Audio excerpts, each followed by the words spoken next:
The highly anticipated Paris Olympic Games has been overshadowed by a controversial depiction of the Last Supper that sent billions across the world into a rage following the opening ceremony.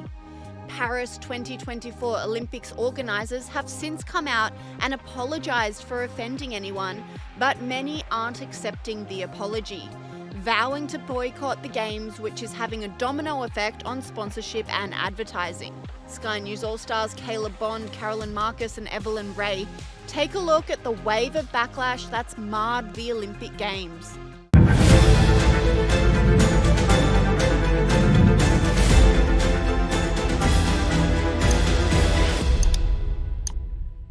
The 2024 Paris Olympics opened with a bang for all the wrong reasons. What should have been a celebration of sporting prowess and a coming together of humanity instead degenerated into a woke festival that seemingly pushed the trans agenda and mocked Christianity. Sky News contributor Evelyn Rae blasted the spectacle.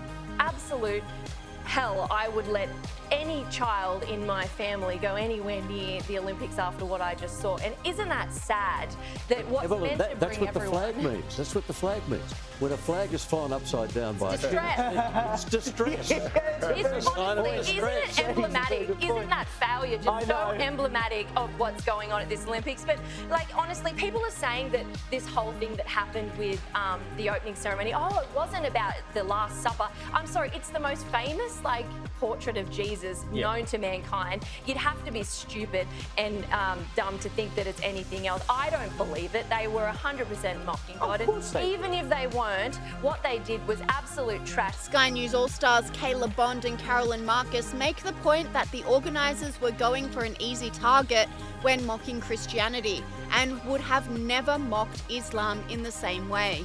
They wouldn't do that with Islam, which kind of makes it a moot point about, I'm taking on religion here. No, you're not. You're just going for an easy target. I completely agree with you, and I think that no religion or ideology should be above mockery or satire. Correct.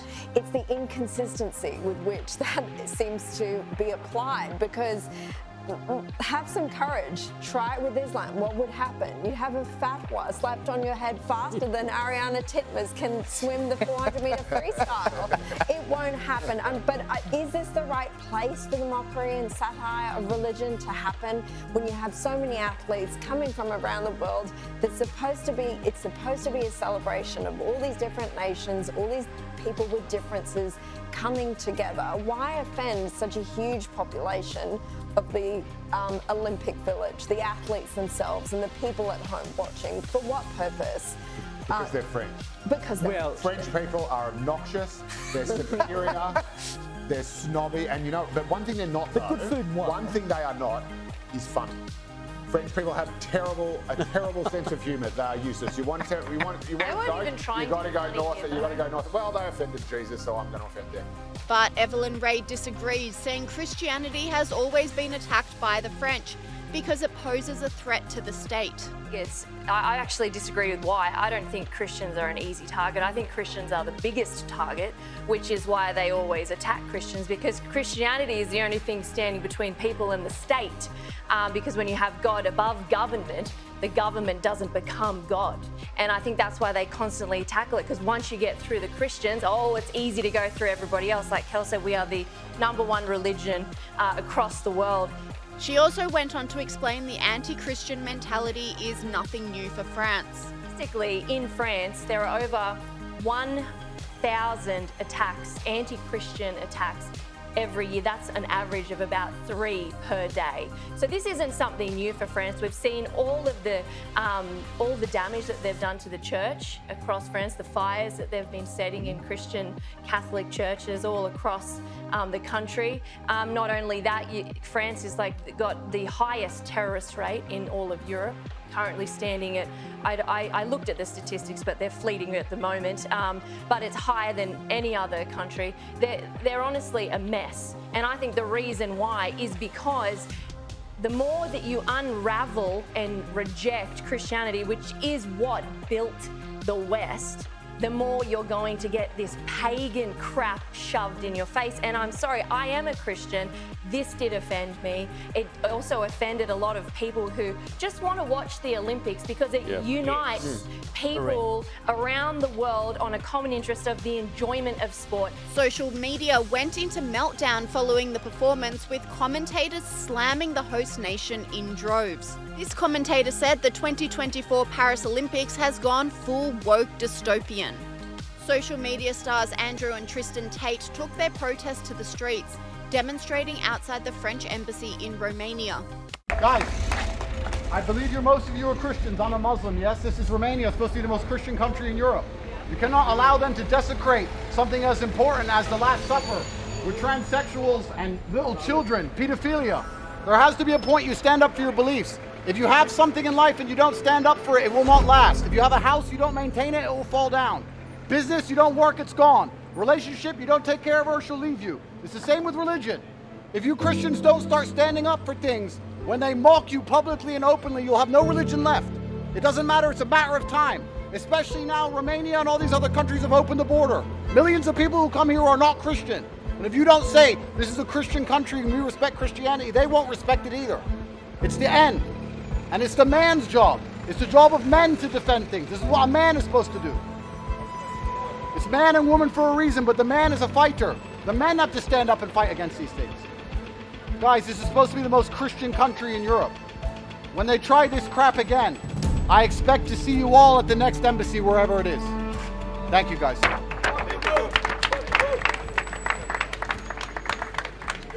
And following the backlash, organisers of the Olympics have been forced to come out with an apology.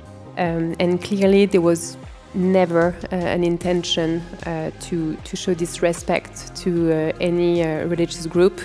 On the contrary, I think that Thomas Joly really tried to really intend to celebrate community tolerance. That was his word yesterday. And looking at the result of the polls that we shared, we believe that this ambition was achieved. If people have taken any offense, we are of course really sorry. Et notre intention n'a jamais été d'être impertinent ou d'être subversif, comme je l'ai dit tout à l'heure. Notre idée, c'est simplement que oui, dans cette grande diversité, il y a besoin d'être conjointement. Nous avons en tout cas voulu nous conjointement inclure tout le monde. Voilà. En France, la création artistique est libre, c'est le premier article de la loi sur la liberté de création. J'en profite comme d'autres libertés en France, dans ce pays, on a la chance de ça. Il n'y avait pas de volonté pour moi de passer de messages plus, militants. C'était simplement des messages républicains. En France, on a le droit de s'aimer comme on veut, avec qui on veut. En France, on a le droit de croire ou de ne pas croire. En France, on a beaucoup de droits, voilà. Et c'était l'idée de faire transparaître ces valeurs-là à travers. But it hasn't been taken well by Christians who say it's too little too late. Bishop Robert Barron weighed in. This is Bishop Barron. You know, a few days ago I did a video complaining about this outrageous opening ceremony at the Olympics, and the video went viral, and frankly I had no intention of returning to the issue until this morning. I saw the so-called apology from the organizing committee, and I thought it's anything but an apology. In fact, it's kind of a masterpiece of woke duplicity. And so I just wanted to say a few things, because if they felt this is meant to mollify Christians, I would think again. Here's some of the things that were said. Clearly there was never an intention to show disrespect to any religious group. Give me a break. So we have a group of drag queens cavorting in a kind of sexually provocative way, clearly an imitation of Da Vinci's Last Supper, which presents to the world the Last Supper of Jesus. And no disrespect was meant. You think anyone takes that seriously? I love this. We tried to celebrate community tolerance. Yeah, tolerance. Except for those pesky 2.6 billion Christians on the planet. Everyone's welcome, everyone's tolerated, all this lovely diversity, until you get to anyone that disagrees with your ideology, like these 2.6 billion people. So don't give me this business about tolerance and diversity. And then we believe this ambition celebrating tolerance was achieved. Well, I wonder what planet they're living on. If they think that harmony and peace and all this was achieved by this clear affront to Christians. And then at the very end, a standard bit of condescension. If people have taken any offense, we're truly sorry. In other words, if you're so simple-minded and stupid to have been offended by this wonderful expression of French culture, well, we're sorry about that. Christians were offended because it was offensive, and it was intended to be offensive. So please don't patronize us with this condescending remark about, well, if you had any, bad feelings, we're awfully sorry about that. Again, if people think this is somehow going to mollify people all over the Christian world who are outraged by what happened, I would recommend thinking again.